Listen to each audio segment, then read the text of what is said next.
உங்களுக்கு ஒண்ணு தெரியுமா?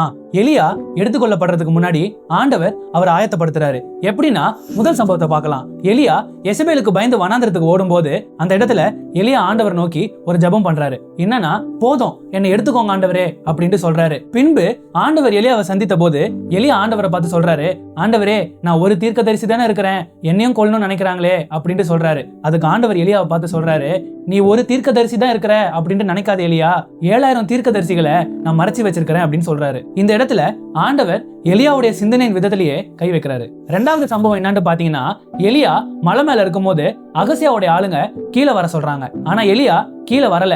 2 தடவை வானத்திலிருந்து அக்கினி இறக்கி அகசியாவுடைய ஆளுங்களை சாகடிச்சாரு. 3வது தடவையாக அகசியாவோட இன்னொரு ஆளு வரும்போது அந்த இடத்துல ஆண்டவர் எலியாவை பார்த்து, பயப்படாத, நீ கீழே இறங்கி போ அப்படின்னு சொல்றாரு. இந்த இடத்துல ஆண்டவர் எலியாவுடைய பயத்துல கை வைக்கிறாரு. அப்போ எலியா எடுத்துக்கொள்ளப்படுறதுக்கு முன்னாடி ஆண்டவர் எலியாவுடைய சிந்திக்கிற விதத்திலையும் கை வைக்கிறாரு, பயத்திலையும் கை வைக்கிறாரு. அதே மாதிரி தாங்க, நாம ஆண்டவருக்கு விட்டு கொடுத்தோம்னா நம்ம எடுத்துக்கொள்ளப்படுறதுக்கு முன்னாடியும் ஆண்டவர் நம்மளுடைய பலவீனத்துல கை வைப்பாரு. அப்படி வைக்கும் போதே நம்ம மாத்திக்கிட்டது மாத்திரம் இல்லாம இயேசு கிறிஸ்துவோட வருகைக்காக நம்மளை ஆயத்தப்படுத்திக்கணும். இல்லைன்னா அந்தி கிறிஸ்துவோட ஆட்சியில மாட்டிக்குவோம். இதை குறித்து சிந்தித்து பாருங்களேன்.